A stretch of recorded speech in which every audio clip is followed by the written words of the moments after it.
Halo Mbak Ratih, apa kabar? Halo. Oke, Mbak Ratih ini beliau adalah owner dari JK Donat dan JK Cafe. Outletnya banyak sekali di Purwodadi, ada di Wirosari ada. Mbak Ratih asli Wirosari? Aku asli Tambak Selo. Tambak Selo? Wirosari ke sana. Oh, lulus SMA tahun berapa Mbak? Kalau boleh tahu Mbak, ini muda kayak sama saya kok. Ini, waduh. Lulus nanti, Mas. 2014 ya? 2014? Wah, 2014 lumayan. ya, Iya, masih muda, sukses. Keren loh.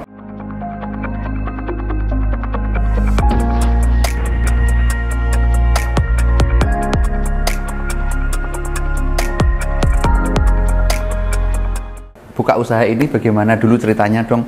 Ceritain sedikit buat kita-kita semuanya. Waktu itu kan visi misiku tuh kita jualan yang low budget. Biar masyarakat menengah ke bawah, ke tengah bawah ini iso ngerasake kabeh Mas ya. Tahun berapa itu Mbak? 2017.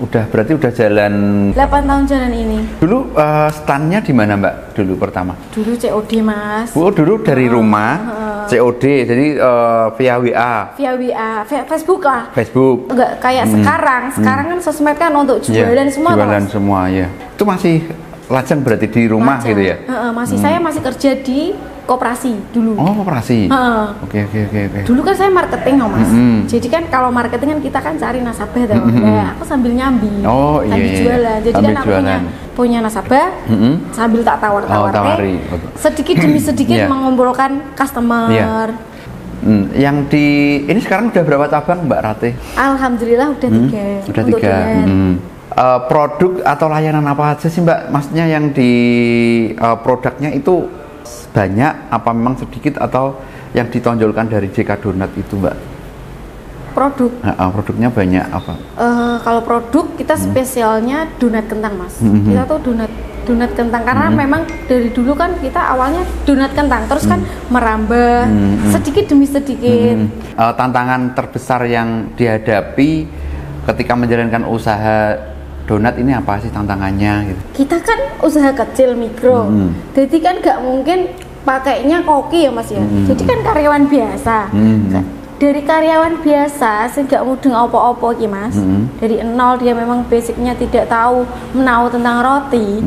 Dia masuk ke kita ajari pinter wis iso sebarang sudah bisa menghandle resign. Oh gitu.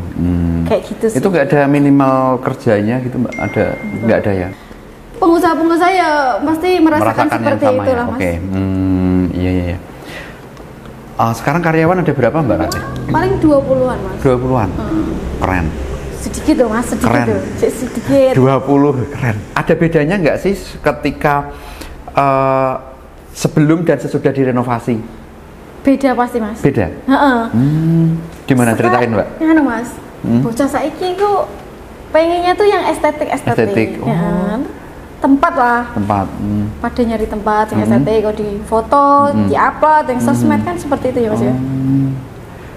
Lebih meningkat ya untuk omsetnya ya, untuk rame-ramenya ya. Beda. Beda ya. Beda pasti beda.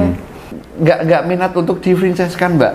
Banyak sih Mas beberapa pertanyaan, maksudnya beberapa ada yang minta di franchise kan, cuma akunnya singgung siap Mas. Dalam segi kita kan franchise kan harus siap semuanya ya Mas, manajemen, terus produksi, kayak bahan bakunya kita harus kirim kayak gitu teman. Terutama manajemen, aku belum siap Mas. Belum siap di situ ya. Mungkin lambat laun nanti tetap semakin belajar terus mungkin bisa ya Mbak ya. Mungkin ya. Kalau kemarin kan ada sempat kena corona Mbak. Kalau di dunia jasa wedding kayak saya mungkin kan berdampak kan karena event nggak ada, kurangnya event. Itu pengaruh nggak sih? Alhamdulillah ya Mas. Mungkin aku rezekiku ya Mas. Alhamdulillah tuh stabil. Nggak naik ya nggak turun drastis, ya nggak naik drastis. Kita syukur alhamdulillah bisa melewati masa-masa sulit itu ya Mbak ya. Alhamdulillah. Kalau untuk saat ini nih katanya ekonomi sedang tidak baik-baik aja itu Mbak, katanya di berita sih. Itu gimana Mbak? Apakah sama dengan kayak corona atau yo biasa aja gitu? Yo alhamdulillah Mas biasa untuk saat ini ya Mas yo. Alhamdulillah biasa yo kita stabil.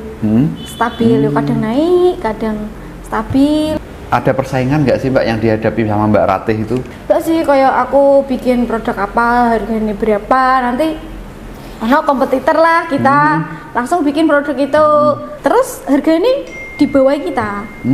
Kayak gitu-gitu dong. Ada ya? Ada. Standare bakery rumahan gitu kan.